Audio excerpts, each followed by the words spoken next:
Nuevamente, muy buenas noches a todos ustedes. Espero que me puedan escuchar bien. Si que hay algún problema, por favor, con la imagen o con el audio, con toda confianza, interrumpirme. Bueno, también estamos superando el COVID. Como todos, seguramente ya hemos tenido experiencia en esto. En casa estamos superando el COVID, pero eso no nos va a limitar a poder desarrollar el tema que se nos ha encomendado para esta noche. A ver, quisiera comenzar por preguntarle a la comunidad de Udiápolis, estoy viendo que habemos ahorita conectados un promedio de 227 personas, si alguno de ustedes se considera perfecto.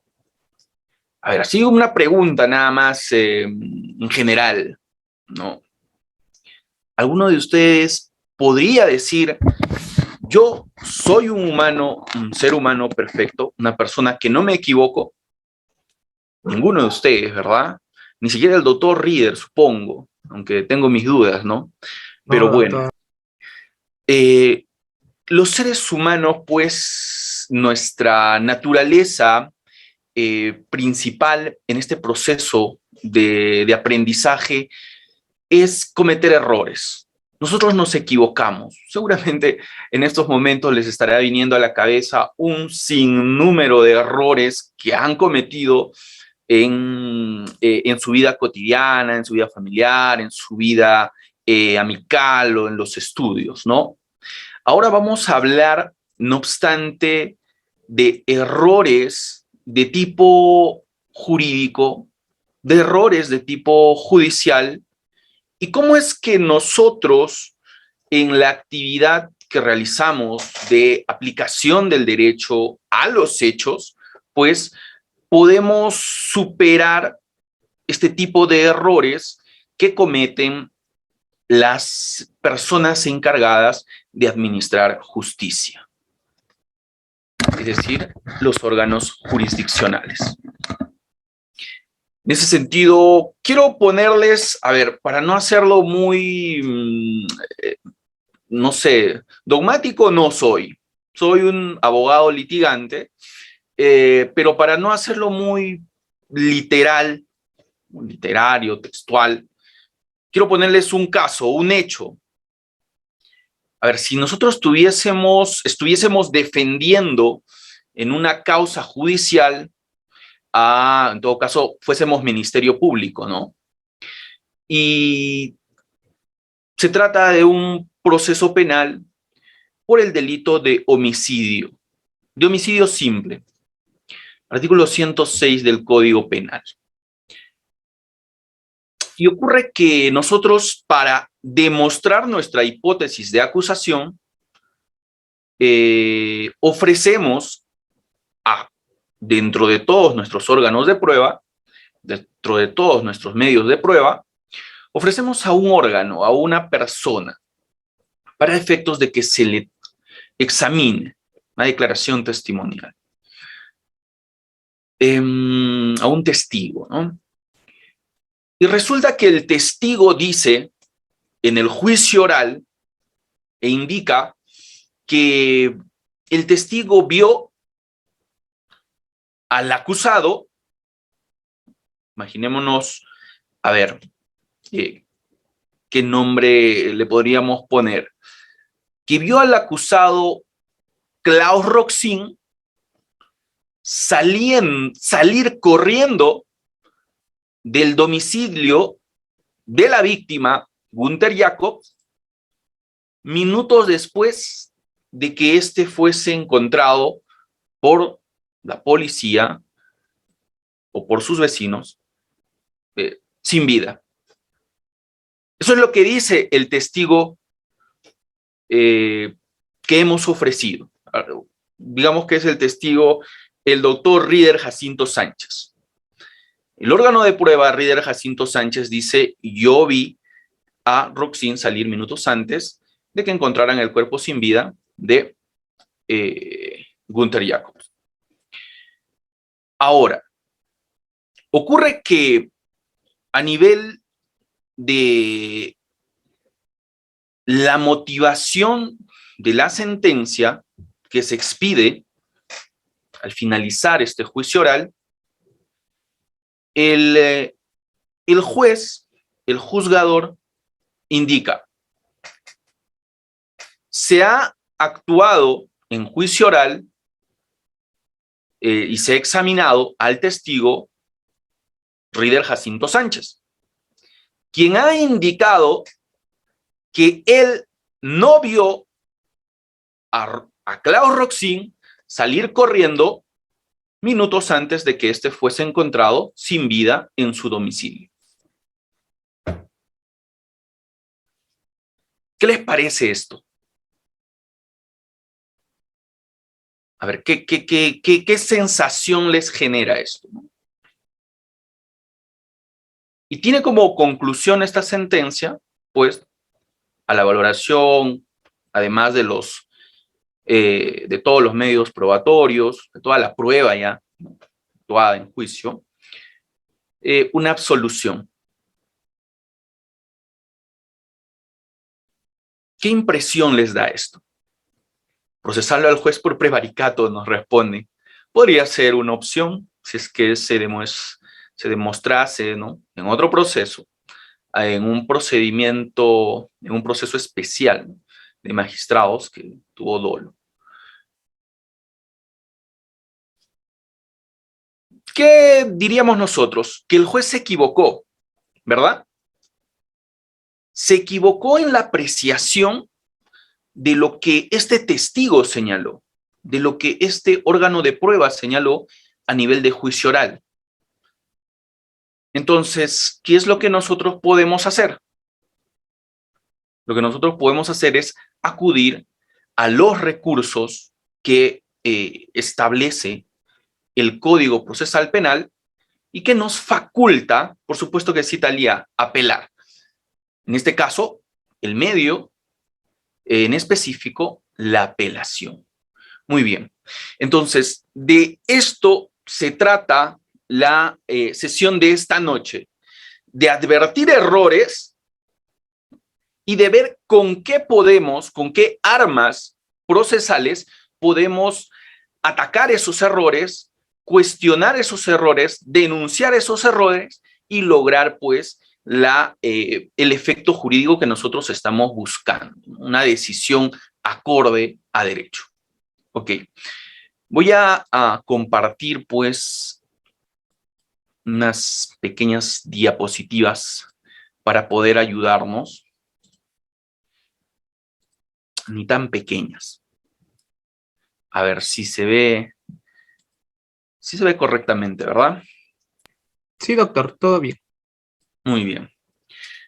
El ejemplo salía de esto, ¿no? Nuestra proposición como Ministerio Público, pues, es que Klaus Roxin mató a Günther Jacobs, ¿no? Y esto encajaría en un juicio de subsunción en el artículo, en la norma que regula o que prevé el artículo 106, ¿no?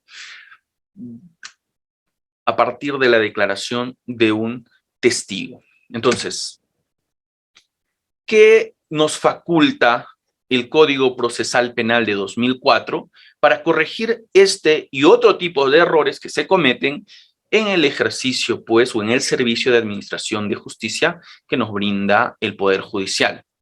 El libro cuarto de nuestro Código Procesal Penal, desde el artículo 404 hasta el artículo 438, regula todo lo que vienen a ser los recursos de impugnación. La acción de revisión no es un recurso de impugnación propiamente. Pero bueno, veamos. En la sección 1 establece estos preceptos generales. Primero, una mirada panorámica. Siempre en las técnicas de estudio, pues, nos dicen, primero hagamos una mirada panorámica a lo que nos vamos a centrar. Ok, en la sección 1 de este libro cuarto establece los preceptos generales, es decir, aquellas instituciones jurídicas que se van a aplicar a todos los recursos. ¿Qué recursos existen, doctor? Existen básicamente 4 recursos: el recurso de reposición, el recurso de apelación, el recurso de casación y el recurso de queja. 4 recursos. ¿Todos lo puedo aplicar a una misma situación, como en el ejemplo que nos ha dado el autor? No, no, no. Cada uno tiene sus requisitos y tiene sus condiciones, tiene sus procedimientos y tiene sus exigencias en general, ¿ok? Pero lo importante es que definamos nosotros que el Código Procesal Penal, pues, regula 4 tipos de recursos. Muy bien. Partamos por definir en principio o en conceptualizar qué es el recurso. No, a ver, según la doctrina, ¿no? Los medios de impugnación, en principio un recurso es un medio para impugnar, para cuestionar, ¿no? Pero en la especie de recursos son actos procesales que ejerce la parte agraviada. Doctor, ¿la víctima? No. La parte agraviada con el acto procesal. Estamos hablando de una parte perjudicada procesalmente hablando. Y a través de estos recursos se acude al mismo juez al que cometió el acto de que nos genera o que genera el perjuicio o el agravio, o ante un órgano de su superior jerarquía, o ante el superior del juez que emitió ese acto procesal. ¿Con qué finalidad? Con 2 finalidades que no necesariamente pueden ir juntas, deberían ir juntas, pero podrían, alternativamente, ¿no? Con la finalidad de que se anule ese acto procesal, esa resolución judicial, o se revoque esos actos gravosos, de acuerdo a lo previsto por el Código Procesal Penal. Entonces, estos recursos, medios de impugnación, pues nos van a permitir acudir ante el mismo juez o ante su superior jerárquico para buscar una solución, una corrección de la decisión adoptada. Nuestro Tribunal Constitucional ha indicado, pues, en el expediente 1243-2008, proceso de habeas corpus, que el adecuado ejercicio del derecho de acceso a los recursos supone directamente la utilización de los mecanismos que ha diseñado normativamente el legislador para que los justiciables puedan cuestionar las diversas resoluciones expedidas por el órgano jurisdiccional.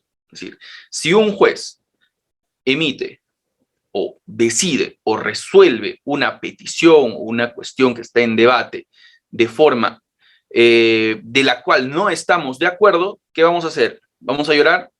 ¿Vamos a ir a la casa del juez y le vamos a reclamar para que cambie su decisión? ¿Vamos a publicar en nuestro Facebook el juez tal ha cometido un error y eso es injusto para que él pueda cambiar su decisión? ¿O vamos a ir a los medios de comunicación?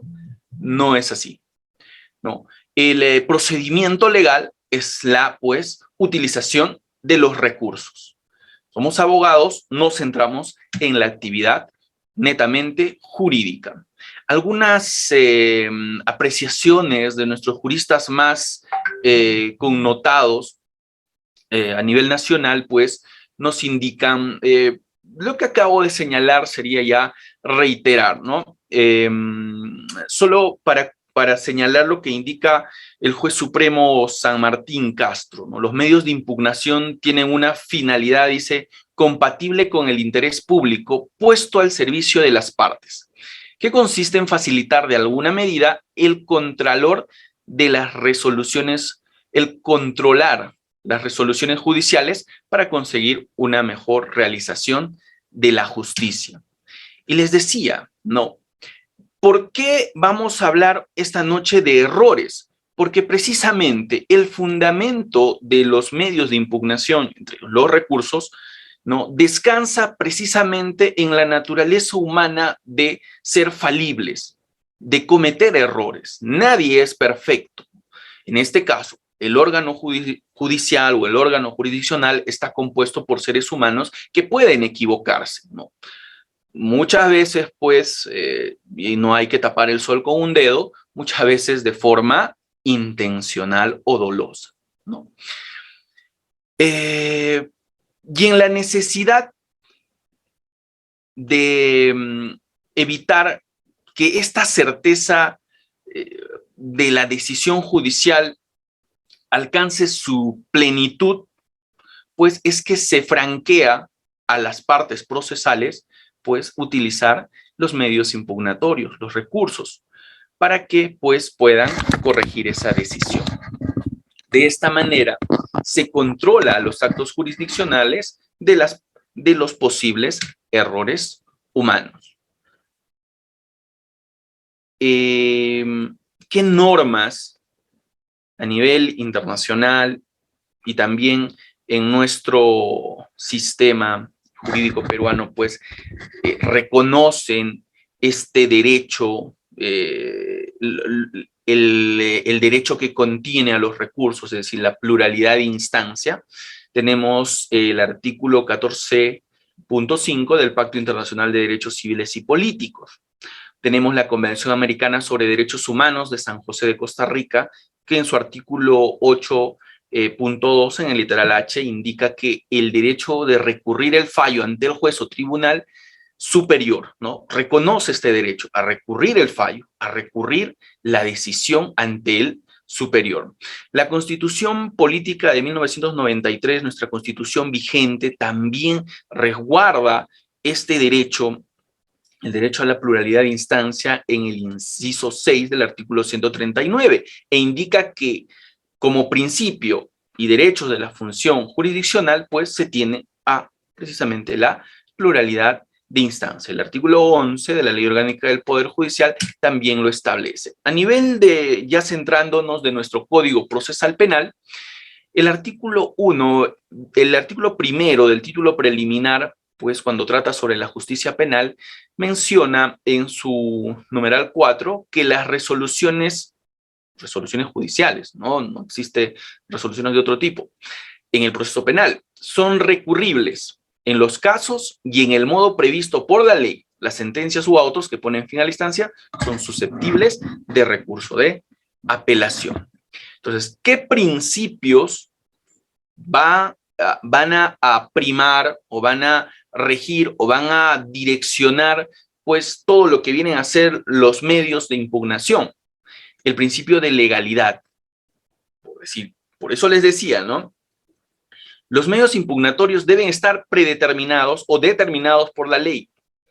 Cuando corresponde uno, normalmente no se admite otro. No podemos plantear un doble recurso. Entonces, el principio de legalidad establece que los recursos están en la ley y nos indica también qué resoluciones o qué decisiones judiciales pueden ser recurridas. No todas las decisiones judiciales pueden ser recurridas. Existe, pues, en cierto sector de abogados que, en mérito al artículo, al inciso 6 del artículo 139 que acabamos de ver de la Constitución, todo lo podemos apelar, todo lo podemos someter a un proceso de revisión ante el superior. No es así. El principio de legalidad ordena que solamente se puede conocer ciertas, ¿no?, decisiones judiciales. No todo se puede apelar. El principio de legitimidad, pues, sostiene o resguarda que los recursos impugnatorios solamente pueden ser interpuestos por las partes legitimadas para ello. Es decir, una parte que resulte agraviada con la resolución recurrida, ¿no? En un proceso penal, si ya tenemos a un actor civil que ha sido, pues, se ha constituido como tal, el Ministerio Público, al finalizar el juicio oral y de repente se ha establecido una reparación civil muy baja que no lo considera, pues ya no está legitimado, ¿no? Pierde la legitimidad al existir un actor civil. Entonces, debe tenerse bastante cuidado. No todas las personas o todos los sujetos procesales pueden cuestionar mediante los recursos, pues, cualquier ámbito de una resolución o cualquier disposición de una resolución. Seguidamente tenemos el principio dispositivo, ¿no? Es decir, los medios impugnativos o de impugnación no se ejercen pues de oficio, ni la apelación, ni la reposición, ni la casación. Se requiere de actividad de la parte procesal legitimada y agraviada, ¿no? Es por eso también que se tienen estas figuras de la adhesión y del desistimiento, ¿no? En cualquier etapa antes de la decisión, pues uno puede desistirse de el recurso que se ha planteado.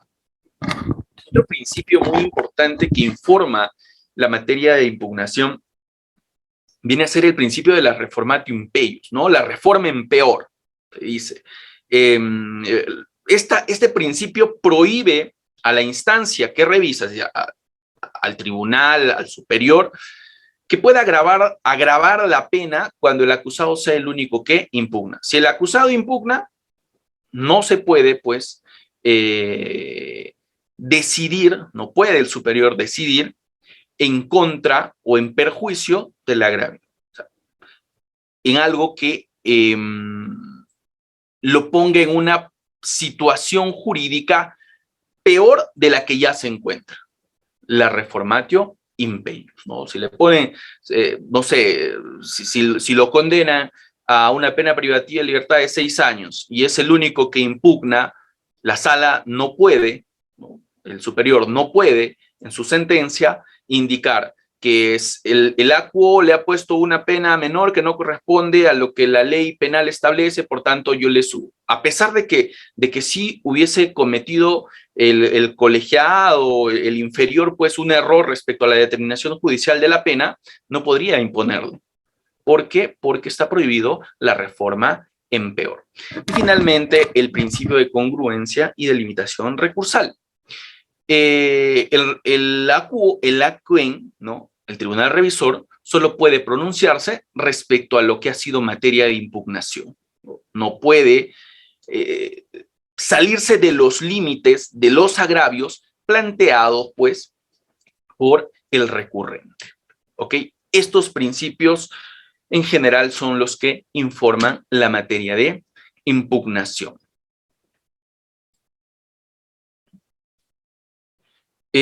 Algunos efectos, ¿no? de los recursos de impugnación. A ver, tenemos el efecto suspensivo cuando se interpone un recurso contra una resolución, contra una decisión judicial, pero este recurso viene a suspender el efecto de esta decisión judicial. En el efecto extensivo tenemos a que si uno interpone, si uno, por ejemplo, en coimputados, ¿no? Interpone un recurso de apelación contra una sentencia condenatoria y esto además favorece, con estos fundamentos se ven favorecidos también los demás imputados o sus coimputados, el efecto se extiende.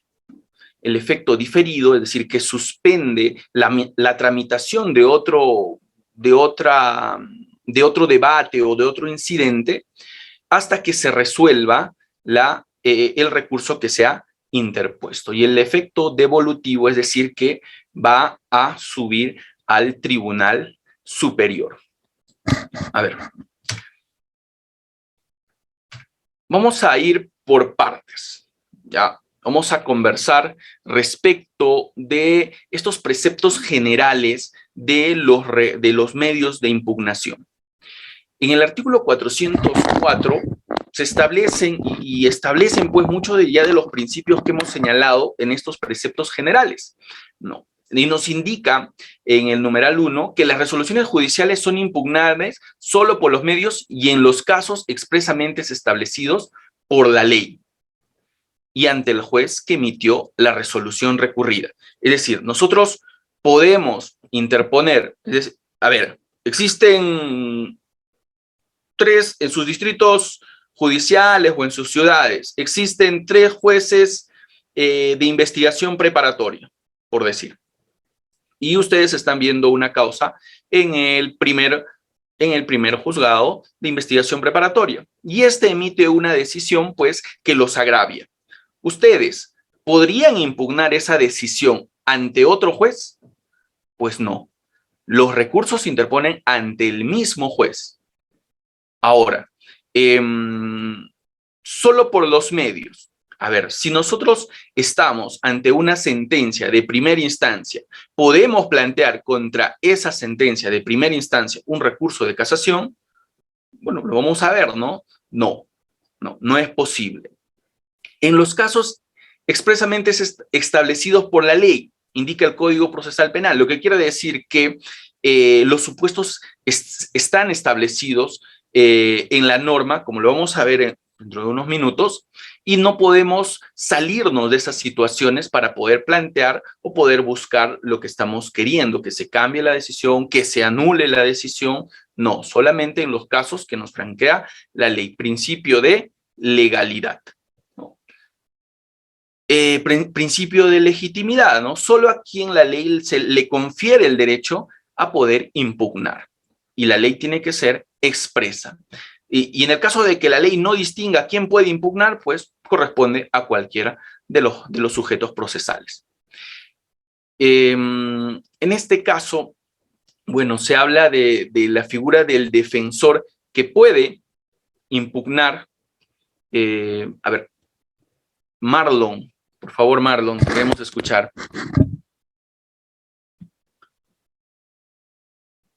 Marlon ha levantado la mano, o de repente se ha equivocado.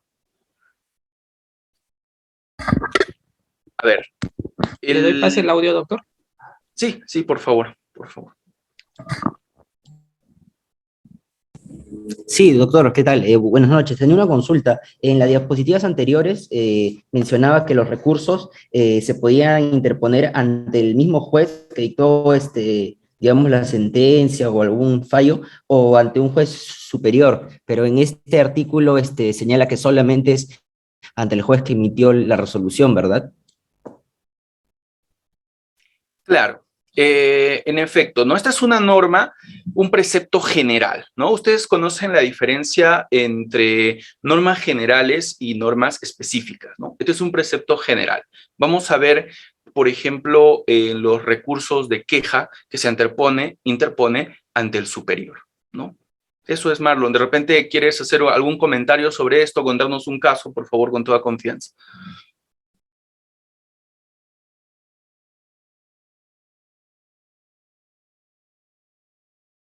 Bien, estábamos hablando que, a ver, sí, el doctor Emerson, por Sí, favor. doctor, en este momento le doy pase, doctor Emerson, está activo su audio. Aló. Buenas noches con todos, doctor. Buenas noches. Gracias, Raider, por el pase. ¿Cómo está, Una doctor pregunta, Emerson? doctor. ¿La disposición de formalización de investigación preparatoria es impugnable? A ver, hemos hablado que lo que es materia de impugnación son las resoluciones judiciales. La disposición de formalización no es impugnable. Es una decisión del Ministerio Público. ¿Algún comentario al respecto, doctor Emerson? Porque pasa, ¿no? Seguramente usted ha tenido alguna experiencia, porque a nosotros también nos ha pasado, ¿no? Donde algunos colegas de las defensas, pues, plantean apelación contra la disposición de formalización o contra la resolución que tiene por informada la disposición de formalización, y esas son resoluciones no apelables. A ver, díganos, doctor Emerson. O, bueno, doctor Arnaldo, doctor Eddie, por favor, con confianza. Listo, doctor. En este momento le doy pase al doctor Eddie. Doctor Eddie, buenas noches, está activo su audio. Doctor, buenas noches, excelente ponencia. Una pregunta, doctor, para que no lo cortes su exposición, doctor. ¿El principio de reformatio impeius es aplicable para el fiscal o solo es para el juez? Muchas gracias. A ver, habría que ver en qué sentido es la pregunta, Eddie, ¿verdad? Doctor Eddie, ¿en qué sentido es la pregunta? La reformatio impeius es un principio que informa a los medios impugnatorios, ¿no? Es exigible al juzgador, en realidad, ¿no? Si la fiscalía interpone un recurso, por decir un recurso de apelación, buscando que se aumente la pena, pues no se le exige, ¿no? Porque la fiscalía es un sujeto procesal, no es la parte decisora. A ver, veo que están levantando las manos, por favor, así aprendemos mejor y también puedo aprender de ustedes. Doctor Arnaldo, muy buenas noches, está activo su audio.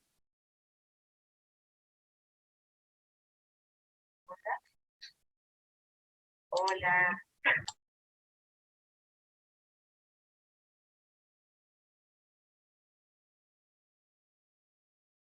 Doctor Carlos, ¿está activo su audio? Bueno, creo que está fallando. Si no, damos pase al doctor Continuemos. ¿Sí?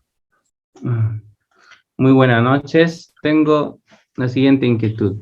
En cuanto a la formalización de investigación preparatoria, perdón, en cuanto a lo que es la formalización, de pronto el fiscal provincial no incluye a X, Y persona cuando deberían ellos estar investigados. ¿Ok? ¿Ya? O incluye indebidamente como agraviado a otra persona, ¿no? Entonces, en esos casos, ¿habría algún mecanismo de poder cuestionar a esa formalización de investigación preparatoria, doctor? Eso es una inquietud. Para más adelante seguramente voy a preguntar respecto a lo que es la naturaleza de agravio, porque muchas veces suele decirse error de hecho, error de derecho, ¿no? O una motivación defectuosa, etcétera. Entonces, pero error de hecho, eso es un punto, error de derecho es otro punto, la motivación, etcétera, la vulneración del debido proceso son otros puntos. Pero en la naturaleza del agravio, ¿cuál es el texto que debe de ir o debo de remitirme a esos errores que ya le mencioné hace rato, ¿no? Eso es todo, gracias.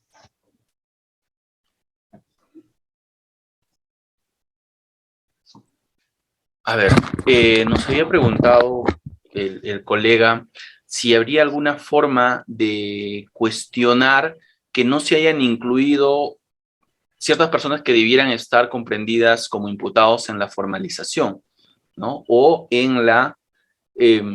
o como agraviados, ¿no? No se incluyó a alguien que debiera estar como agraviados. A ver, yo entiendo que en principio, vuelvo a reiterar, no son resoluciones judiciales que puedan ser pasibles de un medio impugnatorio, ¿no? Que establece el código. No obstante, ¿no?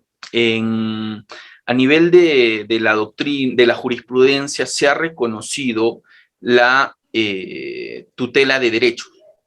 Se ha reconocido la tutela de derechos para ciertos sujetos procesales diferentes al imputado. Es decir, también pueden plantear tutela de derechos porque forman parte de un proceso judicial, pues los agraviados, inclusive los terceros civilmente responsables. Ahora bien, tengo una experiencia al respecto. De repente podría ayudar en su inquietud. Si es que existe alguna persona que debiera ser comprendida como imputado y que no se comprendió, comencemos primero que no es una persona que haya participado en la investigación. Comencemos por eso, ¿no? Entonces tendría que plantearse otra denuncia. Otra denuncia contra esta persona que no ha sido incluida en la formalización de investigación preparatoria y posteriormente solicitar una acumulación. En el caso de los agraviados, tengo una experiencia particular que existieron personas, ¿no? Cuando asesorábamos a unos agraviados por el delito de homicidio calificado, eran varios hijos, pues, y solamente se había comprendido a uno. ¿Y qué es lo que hicimos, no? Acudimos directamente al juez de investigación preparatoria para solicitar la constitución en actor civil. ¿no? Y nos dio la razón atendiendo pues al cumplimiento de los requisitos, ¿no? Que eran las personas que en la línea de los vínculos familiares pues eran los sucesores.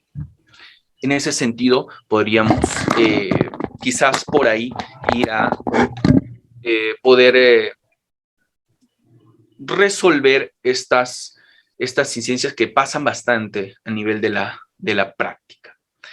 A ver, veo que hay varios que están levantando la mano.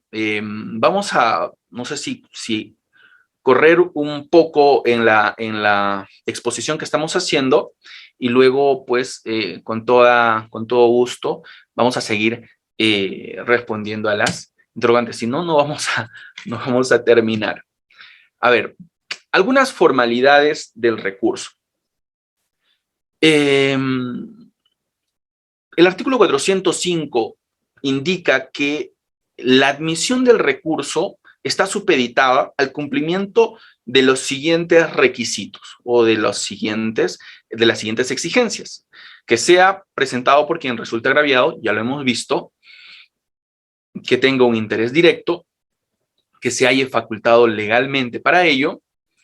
El Ministerio Público puede recurrir incluso a favor del imputado, principio de legitimidad, ¿no? Segundo, que sea interpuesto por escrito y en el plazo previsto por la ley. Todos los recursos, por regla general, deben ser presentados por escrito. No obstante, también pueden ser presentados de forma oral los recursos cuando se trata de resoluciones en el curso de una audiencia, ¿no? Famosos recursos de reposición que son los más que se conocen o que se ven en la práctica judicial. A nivel de, por ejemplo, las audiencias de control de acusación, ¿no? Cuando uno postula por decir, una excepción de improcedencia de acción, la decisión se da en la audiencia, uno interpone el recurso de apelación y tiene que sustentarla en ese mismo momento y posteriormente será elevado al superior jerárquico, ¿no? Ahora bien, otro requisito es que se precisen las partes o puntos de la decisión, es decir, de la resolución a los que se refiere a la impugnación y se expresen los fundamentos, ¿no? A ver, debemos precisar en el fundamento 4.5 del auto que estoy apelando, en el rubro de valoración de los actos de investigación, por decir. Tenemos que precisar cuál es el punto. Eso es un requisito indispensable, ¿no? Y indicar cuáles son los fundamentos de hecho y de derecho que apoyan, ¿no? Si estamos cuestionando, y bien lo ha indicado hace un momento, creo que es el colega Eddie, ¿no? Errores de hecho, errores de derecho, tenemos que sustentar por qué nuestra posición, pues, es la correcta y debe, de esa manera, ser corregida la resolución que estamos impugnando. Concluir con una pretensión concreta, ¿no? Por lo general, pues nosotros comenzamos nuestros escritos siempre especificando la pretensión concreta, ¿no? Queremos una nulidad total, una nulidad parcial, queremos que se revoque en tal extremo, en el extremo de la decisión respecto de la pena, de la reparación civil, de la culpabilidad, tenemos que precisar concretamente. Bueno, cuando nosotros presentamos nuestros escritos, pues el juez lo que realiza, el juez que ha emitido la decisión, realiza un primer juicio de admisibilidad del recurso, ¿no? Controla la impugnación, si cumple con todos estos requisitos. Y si no cumple, ve que no están, pues no se han precisado los agravios, se trata de una resolución que está siendo apelada por quien no tiene, pues, legitimidad para interponerla, o no se ha interpuesto dentro del plazo, pues el juez anula el concesorio. A ver, vamos a ver, o no admite, perdón, no admite el recurso de apelación o de impugnación que se está interponiendo. Cuando el artículo 405 nos habla sobre los errores, ¿no? Que tienen que ser sustentados con fundamentos de hecho y de derecho, estamos hablando de los agravios en sí. A ver, tenemos los errores injudicando, dos tipos, ¿no? Y los vicios, los errores en el procedimiento improcedendo. Los errores de hecho. Hablábamos en la primera aproximación a un caso en específico. El juez indica en su sentencia, ¿no?, que lo que dijo el testigo fue que no vio al acusado salir del domicilio de la víctima minutos antes, de ser encontrado sin vida por los efectivos policiales. Y sin embargo, lo que dijo el testigo fue que sí los vio, sí lo vio, ¿no? Aquí existen estos falsos juicios que ha sido, pues, que se discute cada vez más respecto a los errores de hecho, ¿no? En este caso existe un falso juicio de identidad, ¿no? Existe un falso juicio de identidad porque hay una tergiversación respecto de lo que dijo el órgano de prueba con lo que el juez concluyó que dijo en su sentencia. Esas son zonas abiertas que pueden ser, por ejemplo, materia de control, de fiscalización por el Tribunal Superior, ¿no? También existe el falso juicio de existencia, por omisión o por suposición. En este caso se hace una valoración. El juez, ¿no?, en su motivación indica, concurrió el testigo, a ver, por utilizar un nombre, Carlos Eduardo, y el testigo Carlos Eduardo indicó que vio al imputado dándole muerte a la víctima. Un falso juicio de existencia porque ese testigo no existe, no ha sido ofrecido, no está en el auto de enjuiciamiento, no ha sido parte del control de la acusación, del control de los medios probatorios admitido. Él supone su existencia, quizás porque lo escuchó de otro testigo, ¿no?, de referencia, quizás por eso. O por omisión, cuando deja de valorar lo que ha indicado un testigo. En el falso juicio de identidad, pues, tenemos, aparte de la tergiversación, una adición, ¿no? Imaginémonos que en el ejemplo que le estamos dando, el juez dice, ¿no? Y además el testigo dijo que el imputado no solamente no lo vio, sino que el imputado estaba en otra ciudad, ¿no? El juez está adicionando algo que no dijo el testigo. O sea, hay un falso juicio de identidad porque no es idéntico a lo que el testigo dijo en la actuación probatoria con lo que el juez concluye el juez establece en su sentencia, ¿no? O por cercenamiento, ¿no?, cuando corta partes importantes, y esto pasa mucho, ¿no?, con jueces que, por ejemplo, quieren condenar, ¿no? Ustedes, colegas, si son, o quieren absolver, ¿no?, si son litigantes, ¿no?, como entiendo, o si no lo son también, ocurre bastante en la práctica, ¿no? El juez cercena, quita partes de lo que ha indicado el testigo o quita partes de lo que el documento, la prueba documental señala, le adhiere cosas, le cambia su sentido. Esos son falsos juicios de identidad. No corresponde, ¿no? También existe errores de hecho por falso raciocinio, ¿no? Transgresión de las reglas de la lógica, la ciencia, las máximas de la experiencia, ¿no? Cuando un juez indica, por ejemplo, por máximas de la experiencia, y esto nos ha pasado en alguna oportunidad, por máximas de la experiencia, una sola persona no podría sembrar, ¿no?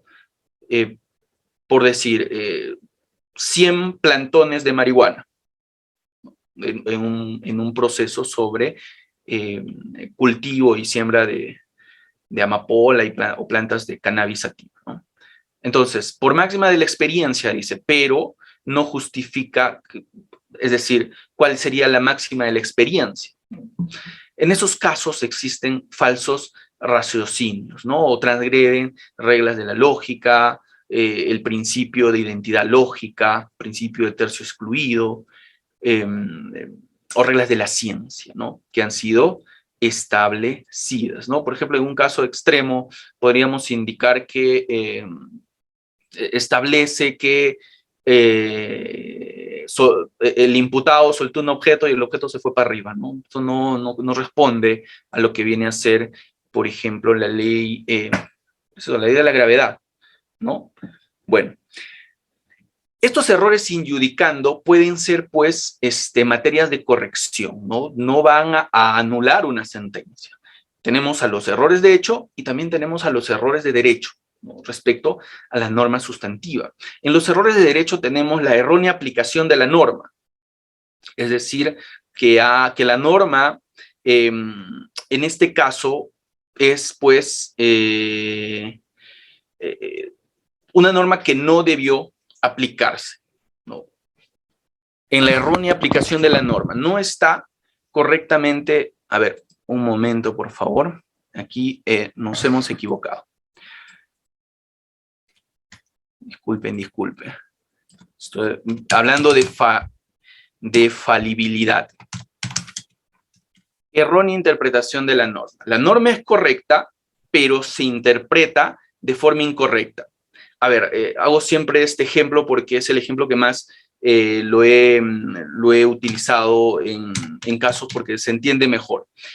En el artículo 172 del Código Penal, ¿no? Prescribe el delito de violación de persona en incapacidad, ahora se llama en incapacidad de resistir. Anteriormente se entendía, antes de la modificatoria el 4 de agosto que entró en vigencia, esta ley que viene a modificar varios artículos de los delitos sexuales, ¿no? varios tipos penales de los delitos sexuales, se entendía antes de esta modificatoria que para que se cometa el delito de violación sexual, por ejemplo, de una persona con retardo mental, solo bastaba el acceso carnal o la introducción de partes del cuerpo, bueno, el contacto sexual y que la víctima o la agraviada tuviese retardo mental, por decir. Esa era la interpretación que daban todos. Sin embargo, nosotros tuvimos un caso así, por eso lo recuerdo mucho. Existió una errónea interpretación debido a que este artículo 172 respecto a la violación sexual de personas con retardo mental debía ser interpretada de acuerdo a la Convención de las de los derechos de las personas con discapacidad, de acuerdo a la Constitución Política del Perú, de acuerdo al Código Civil. ¿Por qué? Porque estas normas que señalo reconocían el derecho de las personas con discapacidad, entre ellas el retardo mental, a poder decidir sobre su sexualidad. ¿Qué decían? Estas personas pueden formar familia, pueden tener hijos. El Código Civil establecía en sus causales de, a ver, no soy civilista, pero de invalidez de un matrimonio. No establecía el matrimonio entre una persona con retardo mental y una persona, por decir, ¿no? Que no lo sufre, persona normal, una persona sana en ese sentido intelectual.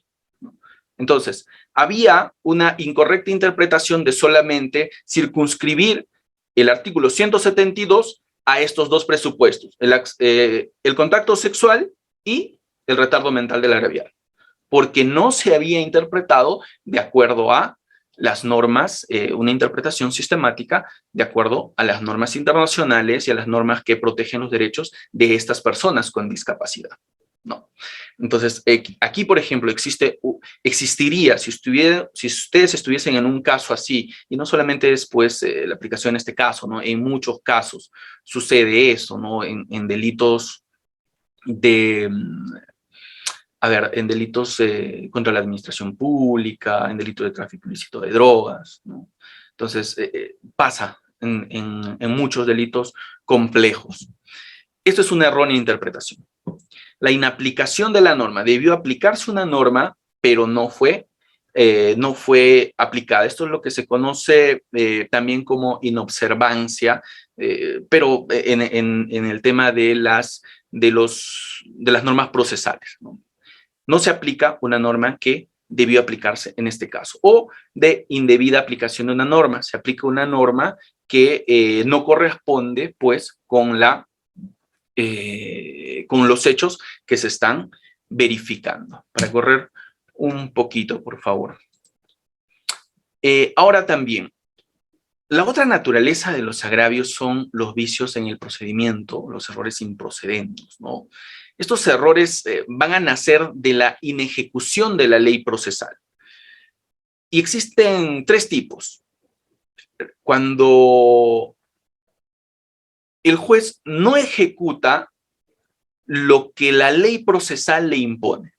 Ese es un caso de inejecución inomitendo, ¿no? Omite ejecutar lo que la ley le impone. O una inejecución haciendo, de hacer, ¿no? Ejecuta lo que la ley prohíbe. Y una tercera, un error en el procedimiento, se comporta de un modo diverso del que la ley prescribe, ¿no? A ver, si la ley establece para estos casos que la constitución en actor civil solo se debe dar, no, solo se debe realizar la solicitud de constitución civil desde que se inicia la investigación preparatoria hasta que concluye esta, pues es eso lo que ordena la ley procesal. Entonces, si el juez ampara una solicitud de constitución en actor civil en la etapa, por decir, del juicio oral, no está ejecutando lo que la ley impone. No está realizando lo que la ley impone. En ese sentido, se cometen estos errores en el procedimiento, ¿no? Y estos, pues, pueden ser agravios, por decir, a ver, una garantía, ¿no?, constitucional es la debida motivación de las resoluciones judiciales, ¿no? Dentro de la debida motivación de las resoluciones judiciales tenemos como su contenido la congruencia en materia penal entre la acusación y la sentencia, ¿no? Si mal no recuerdo, está el artículo 371.1 o 391.1, no recuerdo muy bien.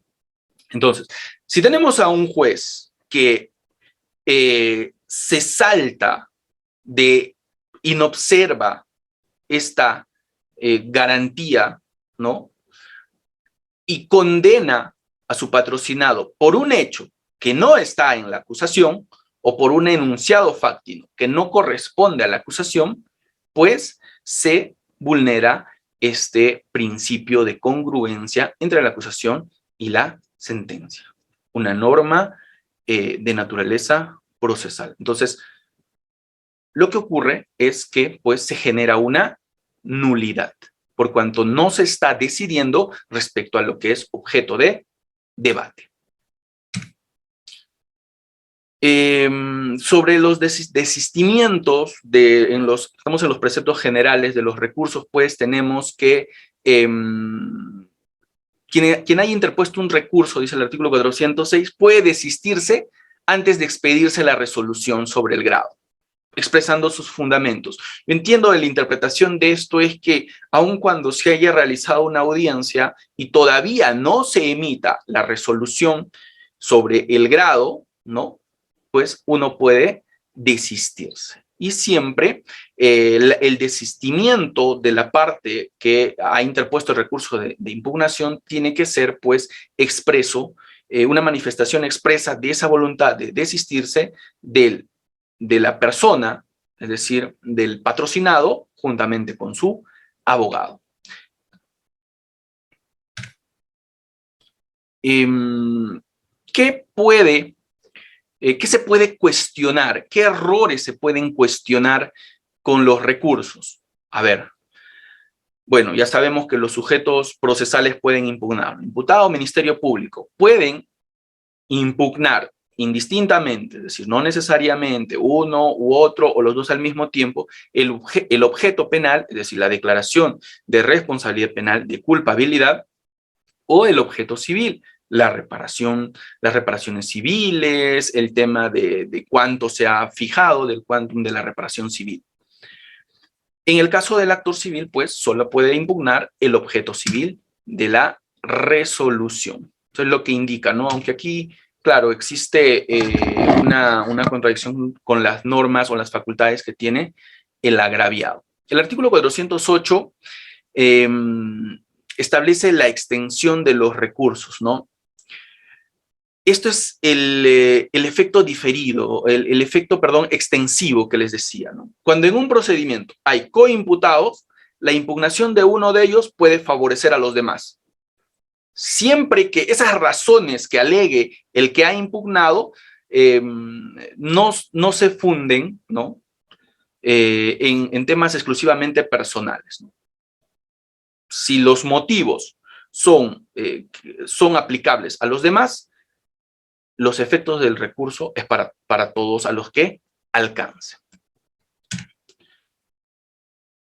¿Qué puede decidir el tribunal revisor? O sea, quien va a decidir respecto de los recursos impugnados. Principio de limitación recursal y principio de congruencia. La impugnación confiere al tribunal la competencia solo para resolver lo que se ha cuestionado, la materia cuestionada, así como para declarar las nulidades absolutas o sustanciales no advertidas por el impugnante. Si a partir del debate, si a partir de la discusión, el tribunal revisor verifica que hay nulidades absolutas, es decir, transgresión a garantías procesales, a derechos fundamentales de naturaleza procesal, pues, y que no ha advertido en su recurso, el impugnante puede decidir sobre estas causales de nulidad, ¿no? Pero si no es así, solamente puede resolver sobre la materia que se ha impugnado, sobre los agravios impugnados, ¿no? Los errores de derecho en la fundamentación de la decisión recurrida que no hayan influido en la parte resolutiva no la va a anular. Pueden ser corregidas, pero esos errores no van a anular la decisión. La reformatio impeius que hablábamos en el numeral 3 indica que no se permite la modificación en perjuicio del imputado. Sin embargo, cuando este es quien interpone la impugnación o el recurso. Sin embargo, la impugnación del Ministerio Público permitirá revocar o modificar la resolución aún a favor del imputado. Pero, por lo general, pues, de acuerdo a nuestros roles procesales, el Ministerio Público va a buscar, en el caso de que interponga una apelación, pues, empeorar la situación jurídica del imputado, ¿no? No obstante, si el acuo verifica que existen errores por los cuales se puede mejorar la posición del imputado, aun cuando él no haya interpuesto la impugnación, puede corregir la decisión en ese sentido. La impugnación diferida. A ver, estos son los preceptos generales. Entiendo que hay ciertas preguntas. Vamos a dar el paso en todo caso para que podamos conversar y así también un poco descansar la voz. A ver, Sí, doctor. La doctora Mirla. Doctora Mirla, ¿está activo su audio? Silencio.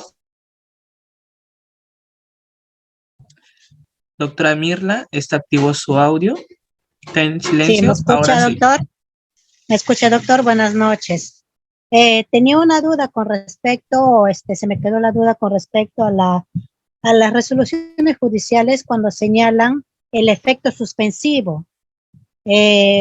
Esencialmente, ¿a qué se refiere efecto suspensivo cuando señala el juez en su resolución?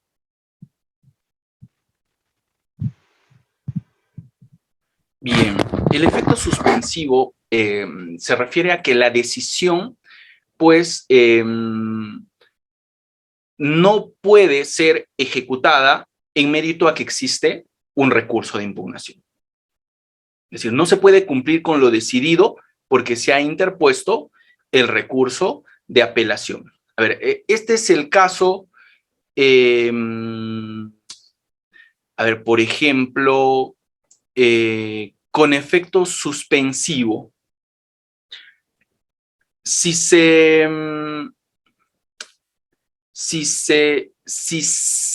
condena a una persona, ¿no? Lo vamos a ver más adelante, en el juicio de primera instancia y se interpone el recurso de apelación, este recurso de apelación no va a suspender la ejecución de la condena provisionalmente. Aunque claro, yo entiendo, ha salido una casación que indica que no se puede prorrogar porque no hay no se puede privar de la libertad a un condenado debido a que no estamos en una sentencia firme, ¿no? No obstante, solamente para la explicación, a eso se refiere el efecto suspensivo, ¿no? Si se le condena y se interpone un recurso, ese recurso no suspende la ejecución de la condena. A ver si hay otras preguntas. Excelente, doctor. La doctora Rocío, ¿está activo su...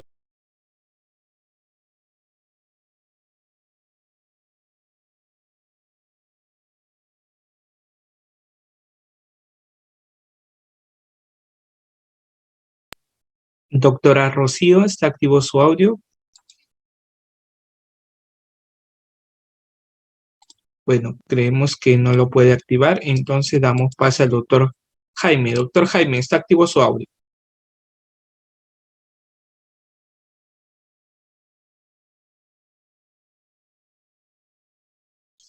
Tampoco, entonces damos pase al doctor Carlos. Doctor Carlos, ¿está activo su audio?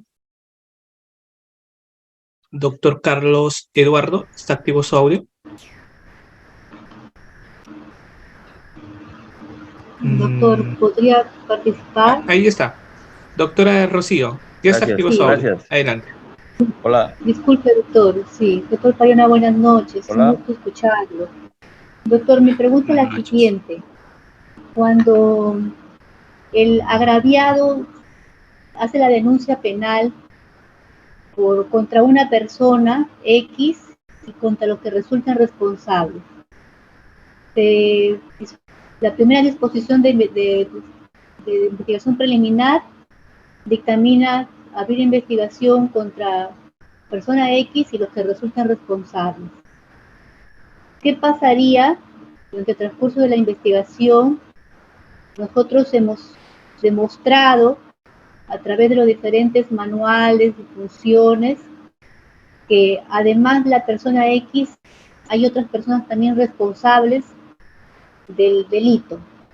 ¿Qué pasaría si a la hora de sacar de expedir la disposición fiscal que dispone formalizar la denuncia, solamente el fiscal lo hace contra el denunciado y no contra las otras personas.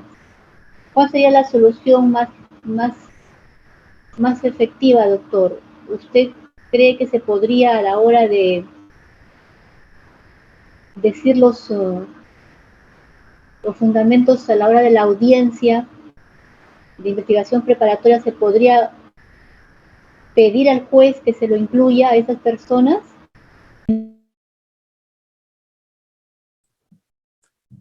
Bien, muchas gracias por la pregunta. Me dicen, ¿no? Creo que fue algo que ya que preguntaron previamente, ¿no? Si existen varios denunciados a nivel de investigación preliminar y al momento de formalizar solamente se hace contra algunos y no contra todos, ¿no? Y nosotros no estamos de acuerdo, ¿no? En principio, lo que se debe entender es que el titular de la acción penal es el fiscal, ¿no? Es el fiscal. Y en todo caso, a ver, si nosotros no estamos de acuerdo en lo que ha emitido el señor fiscal, si es una persona a la cual no se le ha formalizado la investigación, pero que estaba como denunciado, se encontraba como denunciado a nivel de la investigación preliminar, pues lo que el fiscal va a hacer es archivar la investigación respecto de esta persona, ¿no? Realizará un archivo provisional, un archivo definitivo. Discúlpenme si no soy preciso en esta respuesta, pero entiendo que ahora, con el nuevo Código Procesal, los archivos definitivos se pueden revertir si encontramos pruebas nuevas. No recuerdo, a ver si me apoyan o nos ayudan a precisar esta explicación. Si nosotros aportamos nuevos elementos de convicción, estamos hablando de investigación, elementos de convicción, podemos solicitar que se revierta esta decisión del fiscal de archivarse. Ahora, si nosotros, vemos que existe un favorecimiento, ¿no?, doloso por parte del fiscal, ¿no?, hacia esta persona que no se le ha incluido en la disposición de formalización de la investigación preparatoria, tenemos dos caminos que no son específicamente revertir esta decisión, sino se refieren a, por ejemplo, interponer una denuncia contra el fiscal, ¿no?, por delito de prevaricato, ya que lo han mencionado, o en su defecto solicitar la exclusión del fiscal y pedir un cambio, ¿no?, pedir que se modifique, que se cambie a la persona del fiscal, ¿no? A ver si nos ayudan, por favor, con esas imprecisiones en general. Excelente, doctor. Damos paso al doctor Carlos Eduardo y por favor sus preguntas sean precisas, porque hay una doctora que me decía que no me dejaron concluir, pero no fue precisa en su pregunta, por la cual requerimos sean precisos. Doctor Carlos Eduardo, está activo su audio. Buenas noches. Gracias, doctor Rier. Doctor, buenas noches. La pregunta es la siguiente. Doctor Carlos Eduardo, ¿se le desactivó el audio? Condenatoria. Ahí está. ¿No? ¿Me escucha? Sí, ahora sí. ¿Aló? Sí, doctor. Ante una sentencia... Buenas noches. Ante una sentencia condenatoria, al interponer recurso de apelación, ¿cuál sería el procedimiento para lograr la suspensión de la ejecución de esa condena y lograr medidas de restricción mientras se resuelve el recurso de apelación por el superior? Gracias por la respuesta. Excelente, doctor. Gracias. Muchas gracias, doctor Carlos. Nos ha preguntado el doctor Carlos cómo se podría suspender la ejecución de la condena. Bueno, en principio, verificar, ¿no? Si se trata de una pena superior a 4 años, ¿no? Hablamos de pena efectiva, doctor. Ah, ya. Hablamos de pena efectiva.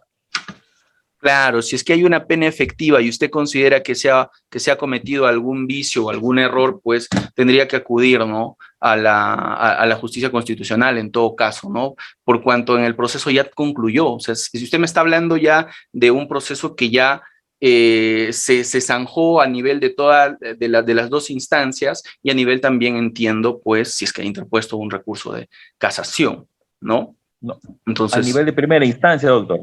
La pregunta específica sería a nivel de primera instancia. Ok. A nivel de primera instancia, ahora pues ha surgido una casación. Por favor, se los voy a pasar en unos momentos. Y hay una línea de la Corte Suprema que establece, ¿no?, que no es posible ejecutar la decisión de condena contra una persona que ha sido, pues, concluida así su responsabilidad, pero a nivel de primera instancia, debido a que la sentencia no es firme. Y lo único que justifica una privación de su libertad vendría a ser una prolongación de la prisión preventiva en ejecución de sentencia. Si no hay una prisión, si no existe en el proceso una prisión preventiva vigente, prolongada, ¿no?, pues esta persona no tiene por qué purgar condena por una decisión judicial que aún no está firme, ¿no? Se los voy a pasar en unos momentos mientras escucho a ver si es que hay otras. Sí, doctor. En estos momentos, estimados participantes, damos paso al doctor Cristian. Doctor Cristian, muy buenas noches. ¿Está activo su audio? ¿Cómo está, doctor? No, buenas noches. No es el nombre de mi hijito que ha entrado. Ah, ya, no hay problema. Bienvenida, Sí. doctora. Gracias. Ante todo, buenas noches, doctor. Está muy interesante el tema que está exponiendo y buenas noches a todos los colegas. Mi pregunta es la siguiente. ¿Podría ser una causal de nulidad en el caso que el agraviado haya solicitado ser parte, o sea, constituirse en actor civil en la etapa de investigación preparatoria, pero la juez nunca resolvió ese pedido y hasta el final, ya en juicio oral, hubo una sentencia condenatoria? ¿Se podría solicitar ello, una causal de nulidad porque no resolvió el pedido de la parte agraviada de constituirse en actor civil? ¿Sería eso dable, doctor? ¿La nulidad de la condena, me dice, doctora? ¿La nulidad de la sentencia condenatoria? Claro, este es el caso de mi cliente, ¿no? Por tenencia ilegal de municiones, pero el procurador solicitó constituirse en actor civil. La jueza que hizo corrió traslado a la defensa técnica.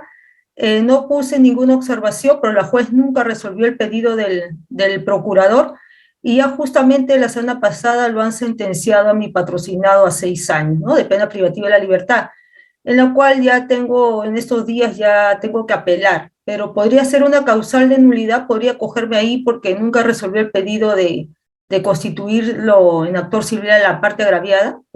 ¿Se podría hacer eso o no procede? Respondiendo a, discúlpeme, doctora, ahorita vamos con su pregunta. La pregunta anterior creo que era del doctor Carlos. La casación es la número 545-2020 Arequipa, del 22 de julio de 2021. ¿Qué se ejecuta pues hasta que la condena quede firme, ¿no? Si lo tienen, por favor, repito, la casación 545-2020 Arequipa, si es que por ahí no lo conocía.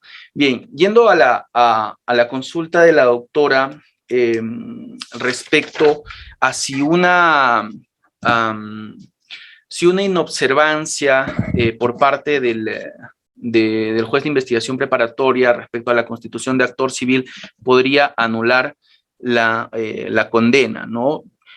Yo entiendo que no, doctora, por las siguientes razones. Primero, la constitución en actor civil es un acto procesal, bueno, es una solicitud que realiza pues el agraviado en este caso, ¿no? En el caso que usted indica quien representa al agraviado. Si el agraviado ha formulado, ha realizado una petición, esta petición nunca ha sido contestada por la investigación, por el juez de investigación preparatoria y ya estamos en juicio y ya se condenó al imputado, pues quien ese sería el perjudicado no sería su cliente, el imputado, ¿no? Y aquí hablamos del principio de legitimidad, ¿no? ¿A quién le corresponde el agravio y a quién le corresponde, pues, interponer el recurso? Entonces, a su patrocinado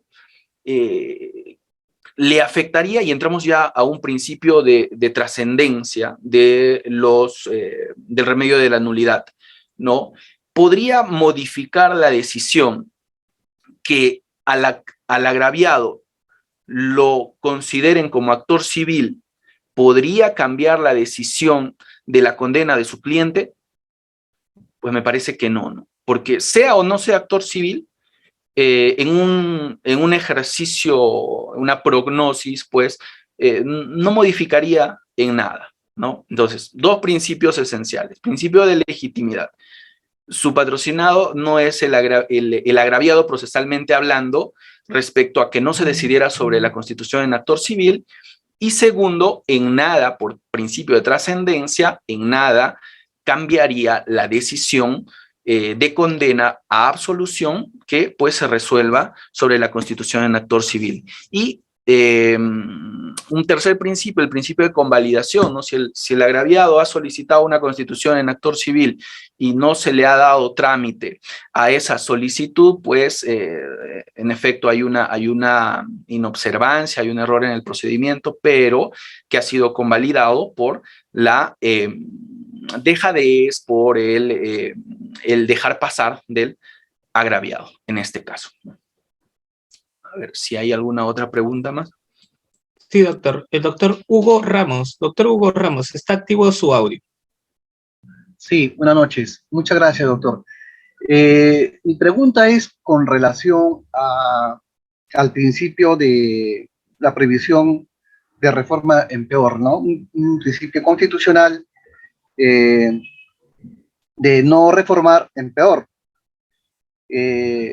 Sin embargo, tenemos acá en el nuevo Código Procesal Penal el artículo 425, numeral 3, en la cual indica, numeral 3, letra B, indica lo siguiente: dentro de los límites del recurso, esas facultades de la segunda instancia, ¿no? De superior. Indica lo siguiente: dentro de los límites de recurso, confirmar o revocar la sentencia apelada.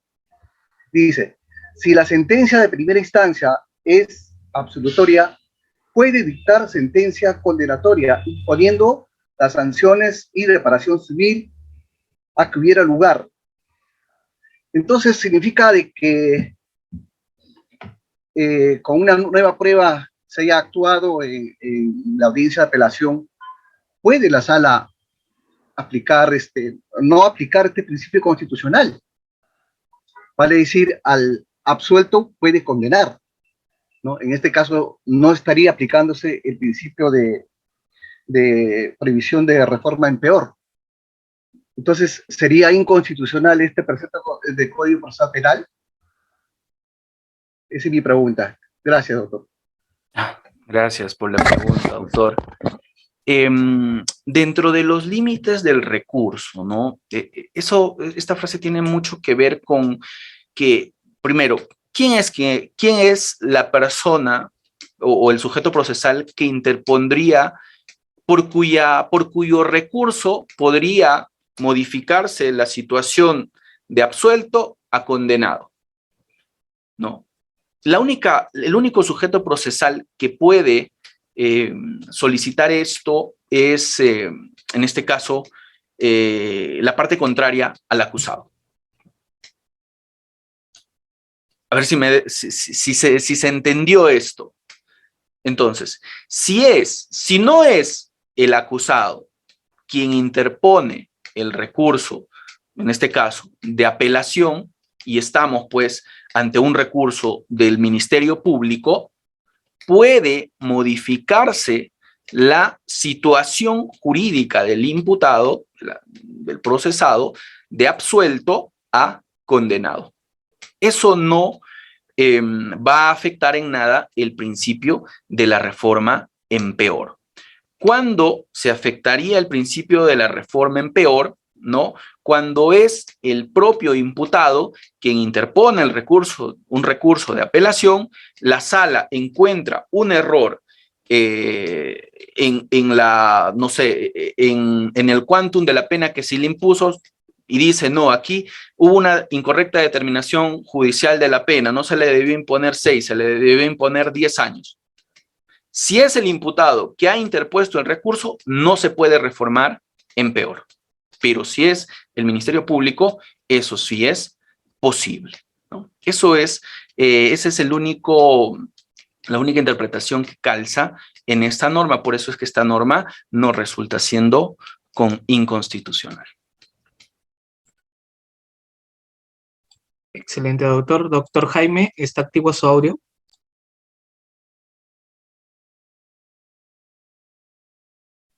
Doctor Jaime, nuevamente le doy pase para su audio. Doctor Jaime, bueno, creo que no puede activar su audio. Le doy pase al doctor Néstor. Doctor Néstor, ¿está activo su audio?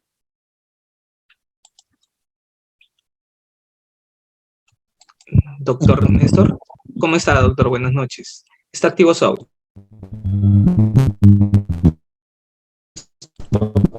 Gracias, doctor Ritter. Ahora sí. El tema de los recursos está bien referido al tema del tipo de resolución. Por ejemplo, los decretos no se pueden apelar, ¿no? Tiene otro mecanismo. Entonces, doctor, ahorita tengo un problema, ¿no? Ahí, he presentado un escrito de que mi patrocinado se pone a disposición del juez porque había sido dictado como reo contumaz. Entonces, se pone a derecho voluntariamente y el juez responde conforme solicite la solicitud se haga conforme a ley. Entonces, esta respuesta en una sola línea, ¿es un decreto o es un auto, doctor? Gracias. A ver, traen casos límites. Bueno, es parte de la praxis, ¿no? A ver, lo que nos indica el doctor es que él puso a disposición a su patrocinado al juzgado, ¿no? Seguramente, bueno, estaba con orden de captura y el juez le respondió, solicítese conforme a ley. Así es la pregunta, ¿verdad, doctor? Y en este caso hay un rechazo a su solicitud. ¿Es así, verdad, doctor? Sí, me estoy confundiendo, por favor, para no... Doctor Héctor, ¿está activo su audio nuevamente? Doctor Héctor, nuevamente le activo su audio. ¿Me escucha? Sí, doctor, por favor, no sé si hemos delimitado bien esto. De manera muy, muy puntual, doctor, felicitaciones por el curso. Cuando se cita una audiencia de lectura de sentencia, se resume la audiencia, se lee la parte resolutiva y se invita a ambas partes para que presenten su apelación. Y como es parte resolutiva, una de las partes que no es, digamos, le absuelve. Entonces, la parte de la defensa no impugna. Sin embargo, el representante del Ministerio Público, al haberse notificado, no impugna. La pregunta es, ¿cómo es una resolución grabada, notificada, y es un auto de la parte resolutiva interlocutoria notificada, al no impugnar, lo podemos considerar nosotros que prácticamente consintió y después de al final, cuando se le notifique con toda la resolución íntegra, pues ya no tenía derecho a apelar. En consecuencia, ya se tiene por no apelada. ¿Correcto, doctor? Disculpe, es todo. Gracias. A ver, doctor, por favor, precísanos. Existe, bueno, se ha llevado a cabo una audiencia, ¿no? En la que se ha emitido un auto interlocutorio, nos dice. Y una de las partes procesales, entiendo que su contraparte no ha apelado la decisión en la audiencia. Eso es lo que nos está indicando, ¿verdad? Una sentencia absuelta. Una Ya, sentencia. absuelta. Y el fiscal no apela, ha consentido. Entonces yo entiendo que ya no tiene derecho porque ya le ha dado el traslado para que apele. Como es una parte resolutiva interlocutoria no apelado, debía apelar ahí, entonces se da por no presentada. ¿Cierto, doctor? A ver, solamente para precisar. Entonces, en la audiencia de lectura, estos se llaman criterios, criterios generales, ¿no? Es algo que está permitido en el código, ¿no? Dan los criterios generales y emite decisión el juez. ¿No es así? Pero se entiende también que cita a otra audiencia donde va a procurar el íntegro o donde va a realizar el íntegro de la lectura de la sentencia. ¿Esto ha ocurrido, doctor, en su caso? Todavía no, recién lo va a notificar. O sea, solamente ha dicho, voy a leer la parte resolutiva y algunas partes de la resolución, y con eso ya doy por cumplido la formalidad de dar la lectura de la sentencia en audiencia oral. Eso es lo que ha pasado. Ajá, ¿va a apelar o no? Ha dicho. Entonces me reservo, ha dicho. Y al decir reservo, creo que ya consentí que no apele. Eso no me quería confirmar, te voy a disculpar. No se disculpe, ¿no? Ocurre que si está presente en la audiencia, tiene que realizar, ¿no? Su comportamiento procesal respecto de esta decisión que se emite. Tiene que realizarla. Ahora, si interpone recurso de apelación, tiene un plazo para poder fundamentarla. En el caso de que se reserve, no sé si usted, doctor, ha verificado la norma procesal y de esta parte sí existe en la práctica, y por eso también la confusión. Siempre los jueces nos preguntan, ¿no? Pero yo creo que si el sujeto procesal se reserva, no está renunciando a su derecho a la impugnación, porque tiene un plazo que establece la norma. No hay un consentimiento, porque el consentimiento se da a partir del cumplimiento del plazo para interponer el recurso, ¿no? Si es un recurso de apelación contra un auto, pues 3 días, ¿no? Una sentencia, 5 días. Entonces, podría reservarse y, como le digo, el consentimiento, la calidad de resolución firme solamente se da cuando no se interpone el recurso dentro del plazo establecido. Entonces, en ese sentido, no está renunciando a su derecho a impugnar. Estamos hablando de una sentencia. Excelente, doctor. Damos pase a la doctora Yulisa. Doctora Yulisa, muy buenas noches, está activo su audio. Muy buenas noches. Doctor Sergio, ¿me está escuchando? ¿Me llega a escuchar bien? Sí, doctora, muy buenas noches. Ya, buenas noches. Doctor, mi pregunta es referente a la interrupción de la prescripción de la acción penal. El artículo 83 del Código Penal indica que la prescripción de la acción se interrumpe con las actuaciones del Ministerio Público o de las autoridades judiciales, quedando sin efecto el tiempo transcurrido. Esto en concordancia con el artículo 339, los efectos de la formalización. Entiendo de que desde la formalización el tiempo transcurrido se suspende. Sin embargo, en el artículo 83, en el segundo párrafo dice, después de la interrupción comienza a correr un nuevo plazo de prescripción a partir del día siguiente de la última diligencia. Mi pregunta, estimado doctor Sergio, es, ¿qué se entiende por última diligencia? Y mi segunda pregunta es, el tiempo transcurrido antes de interponer una denuncia se llega a perder.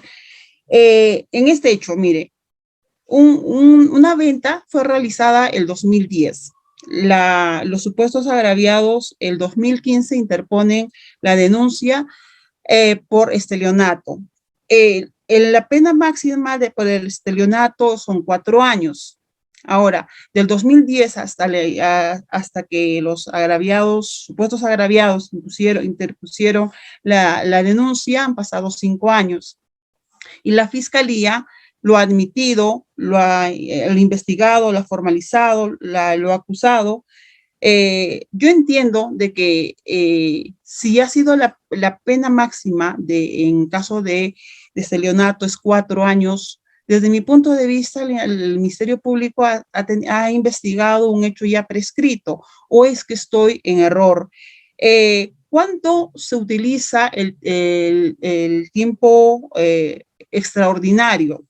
En caso del Ministerio Público, estableció de que como no había pasado todavía el tiempo extraordinario, o sea, de los 6 años, por eso es que tomaron en cuenta la denuncia.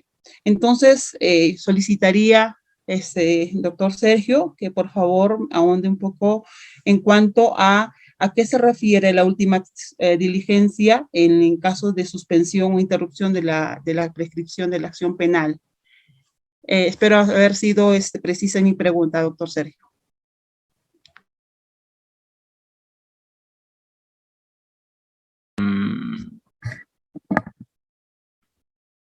A ver, yo entiendo que la prescripción es como usted lo está indicando, doctora, ¿no? Existen 2 tipos de prescripciones, ¿no? La prescripción ordinaria y la prescripción extraordinaria. En el tema de la prescripción ordinaria, pues, prescribe en el máximo de la pena fijada para el delito, y en el de la extraordinaria, en el máximo más la mitad. ¿No es así? Si nos estamos centrando, entonces, si usted me dice que existió un delito de estelionato en el año 2010, ¿no? Y que recién se denunció el año 2015, entiendo que el delito, pues, ha prescrito. El delito ha prescrito, ¿no? Ahora, si el Ministerio Público está acudiendo a la prescripción extraordinaria, el Ministerio Público debe indicar qué acto, ¿no? Qué diligencia de investigación, qué actuación ha realizado dentro de esos 4 años, del máximo de la pena de ese delito. Es decir, a los 3 años y 9 meses se denunció y yo, Ministerio Público, solicité las declaraciones, ¿no? Bueno, dispuse, se tomen las declaraciones de los agraviados, ¿no? Entonces, en ese caso, ¿no? Estaría aplicándose la prescripción extraordinaria, ¿no? Pero si el Ministerio Público no ha conocido, no ha tenido oportunidad o por cualquier razón no ha conocido dentro de los plazos que establece la prescripción ordinaria, pues en efecto el delito habría prescrito. Lo que tendría que usted solicitar es es una excepción de prescripción, ¿no? Y atender a estos fundamentos, sustentar estos fundamentos, ¿no? Si es que el hecho también resulta siendo así, porque si el documento, ¿no?, con que se ha cometido el estelionato dice una fecha, pero el documento ha sido redactado, el documento, no sé si se trata de un documento falso o la forma o la modalidad en que se haya cometido este estelionato ha sido realizado años después, porque pasan, ¿no? Hay casos así, pues no estaría cumpliéndose con los presupuestos de la prescripción de la acción penal, ¿no? En ese sentido. Excelente, doctor. ¿Puede continuar, doctor? Sí. Bueno, atendiendo a que nos queda algo solamente poco tiempo, los recursos que establece, que prescribe, que posibilita el Código Procesal Penal, pues se encuentran establecidos en el artículo 403, en la enumeración que señala este artículo. El recurso de reposición es el primero, que existe, que menciona el Código Procesal Penal, tenemos también el recurso de apelación, tenemos el recurso de casación y el recurso de queja. Como pueden ver en la parte inicial de este artículo, los recursos proceden contra las resoluciones judiciales. Por favor, eso no, a veces, como les decía, y he verificado también en esta sesión, que nos indican si podemos impugnar, ¿no? Si podemos recurrir las decisiones del Ministerio Público, no son así, ¿no? La norma por principio de legalidad solamente establece que se pueden impugnar a través de los recursos las resoluciones judiciales. El artículo 414 señala cuáles son los plazos para interponer los recursos, ¿no? Salvo disposición legal distinta, estos son los plazos. 10 días para el recurso de casación. Tenemos 10 días hábiles para interponer el recurso de casación. 5 días hábiles para el recurso de apelación contra la sentencia. 3 días para interponer el recurso de apelación contra autos interlocutorios, el recurso de queja y apelación contra sentencias emitidas, conforme a lo previsto por el artículo 448, que viene a ser pues sobre el proceso inmediato, ¿no? 2 días para el recurso de reposición. Entonces, dentro de este plazo, nosotros podemos interponer los recursos que nos franquea el Código Procesal Penal. Ahora bien, en esta segunda parte, el plazo se computará, dice el código, desde el día siguiente a la notificación de la resolución. Cuando se trata de una notificación, como decimos nosotros, ¿no?, los abogados, en físico, en documento impreso, el plazo comienza a computar desde el día siguiente de la notificación de la resolución. Desde el día siguiente en que nos llega la resolución con la cédula, ¿no? Pero ahora, y en este contexto de la pandemia, pues de la que todos estamos siendo afectados, se ha hecho imprescindible el uso de las casillas electrónicas. Cuando se trata de una notificación por casilla electrónica, el plazo comienza a correr desde el segundo día de notificado, ¿no? Y esto ya es algo que ustedes lo conocen bien. Si a nosotros nos notifican a nuestra casilla electrónica el día lunes, el plazo, el primer día de los plazos no comienza el día martes, comienza el día miércoles.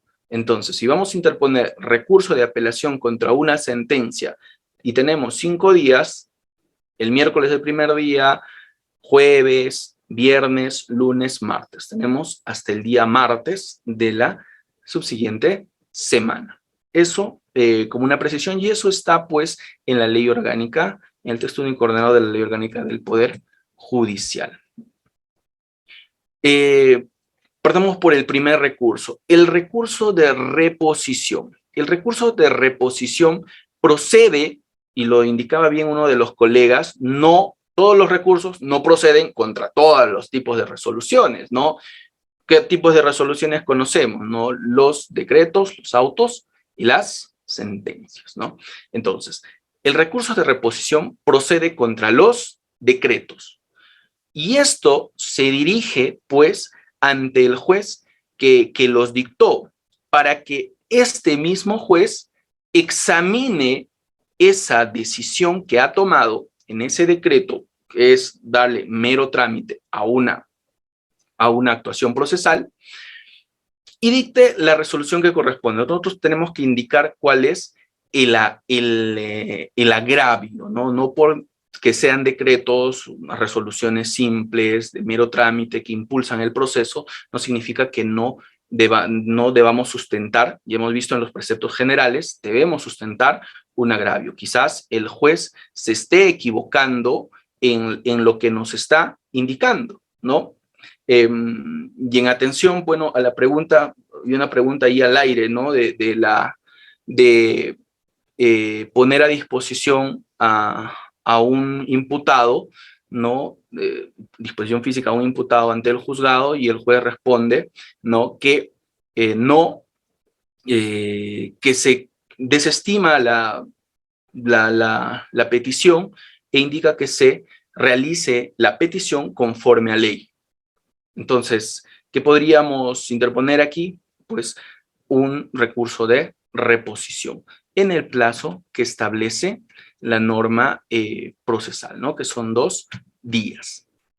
En ese sentido, podríamos indicarle, ¿no? Señor juez, usted en ese decreto por la cual está rechazando la petición que estoy realizando de poner a mi patrocinado a disposición de su juzgado, usted está vulnerando la garantía de la motivación, ¿no? Entonces, usted está cometiendo errores, muchos conocen como errores incogitando, ¿no? Temas de motivación o errores improcedendos también. Hay una doble utilización del derecho a la debida motivación de las resoluciones, ¿no? Indicarle que usted tiene que precisar por qué razón, ¿no?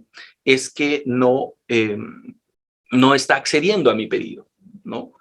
Y yo sustento en fundamentos de derecho, sostengo que usted tiene que aceptar, ¿no? Tiene que declarar por procedente, ¿no? La solicitud de poner a disposición a mi patrocinado, ¿no? En ese sentido. Durante las audiencias también se pueden interponer este recurso de reposición, ¿no? Había ahí una situación que indicaban que el recurso de reposición en audiencias no se trataba de un recurso. Aquí vemos que el código es taxativo, ¿no? Durante las audiencias solo será admisible el recurso de reposición contra todo tipo de resolución, salvo las finales, ¿no? Una sentencia no podemos plantearla con un recurso de reposición, pero bien si un incidente, ¿no? Un incidente podemos que planteemos durante la audiencia y que no recibamos la respuesta que esperamos debido a los errores respecto de normas procesales o respecto de normas sustantivas o respecto de los hechos que el juez esté mal apreciando, mal interpretando, mal aplicando, pues podemos solicitar su corrección a través de los recursos de reposición en la misma audiencia, ¿no? Pero cuando no se dé en audiencia, pues se tienen un plazo de 2 días para hacerlo por escrito, ¿no? Es lo que se resuelve respecto a los recursos de reposición, pues no puede ser materia de una apelación, ¿no? El código es taxativo en ese aspecto y dice que la decisión es inimpugnable. Para, bueno, ir avanzando. El recurso de apelación procede, indica, contra las sentencias, los autos de sobreseimiento. Disculpen, parece que aquí ha habido un accidente con la diapositiva. Bueno. También tenemos, queridos colegas, el recurso de apelación, ¿no? Existe también en el título 1 de esta sección cuarto cuáles son los preceptos generales, porque existen dos tipos, dos tipos de resoluciones que pueden ser atacadas por el recurso de apelación, ¿no? Que vienen a ser los autos y las sentencias, las reposiciones a los decretos, como las apelaciones a los autos y las sentencias, ¿no? De primera instancia. A ver, el artículo 416 nos indica cuáles son las resoluciones que van a ser pasibles, que van a generar una procedencia respecto a este recurso. La sentencia, los autos de sobreseimiento, los autos que revoquen la condena condicional, los autos que se pronuncien sobre la constitución de las partes, los autos expresamente declarados apelables o que causen un gravamen irreparable, ¿no? Para mí en la interpretación este es un numerus apertus, ¿no? Cuando estamos ante una resolución que en la ley no establece, pues, que se pueda recurrir mediante una apelación, si nos causa un gravamen, ¿no? Irreparable, que si no se corrige esa resolución, pues vamos a ser afectados en nuestros derechos fundamentales procesales, por ejemplo, el derecho de defensa, pues entonces podemos aplicar esta causal, ¿no? Entonces, los límites que tiene la sala que revisa el recurso de apelación, que revisa la resolución cuestionada, están circunscritas por el principio de congruencia, de limitación, ¿no? Y pueden decidir examinar en apelación los hechos como la aplicación del derecho, ¿no? Hemos visto en los agravios injudicando, ¿no? Estos errores de hecho, ¿no? Estos errores respecto de los errores de falsos juicios de identidad, falsos juicios de existencia, falsos raciocinios, ¿no? Tanto también en la aplicación del derecho, ¿no? Estos errores injudicando también respecto a la errónea interpretación de la norma, indebida aplicación, errónea aplicación, estos tres errores de derecho que hemos señalado, ¿no? La sala superior puede anular o revocar la resolución dentro de los límites de la pretensión impugnatoria, ¿no? Y en este último caso, tratándose de sentencias absolutorias, podrá dictar sentencia condenatoria, ¿no? Eso es algo que también se ha visto en el artículo 425 que uno de nuestros colegas ha señalado y que indicaba que era inconstitucional, ¿no? Esto se refiere a lo mismo, ¿no? En el caso de sentencias absolutorias podrá dictar sentencias condenatorias si es que es así solicitado por el Ministerio Público, aunque ahora parece que todavía sigue este debate a nivel de la jurisprudencia de si se puede condenar al absuelto, ¿no? A nivel de apelación. Recuerdo haber leído que últimamente que ya se podía, ¿no? Porque la posición jurisprudencial era que no se podía condenar en segunda instancia a una persona que había sido absuelta en primera instancia debido a que ya no se podría, ya no tendría otra instancia absuelto recientemente condenado para poder cuestionar o poder solicitar se revise esa condena, ¿no? Entonces esas son cuestiones de la jurisprudencia. Estos son algunos de los autos que pueden ser materia de apelación, ¿no? Declinatoria de competencia, resolución. Les voy a pasarle a diapositivas para que ustedes lo puedan ver. Bueno, dentro del trámite se confiere traslado, 5 días a las partes, a las contrapartes para efectos de que puedan absolver, ¿no? Aquí yo encuentro una incongruencia, ¿no? En el trámite de las apelaciones respecto de autos, porque si la persona agraviada con la decisión establecida en un auto solamente tiene 3 días para impugnarla, ¿no? ¿Por qué es que se le otorga 5 días a la contraparte para poder absolverla, ¿no? Me parece que ahí hay un trato diferenciado.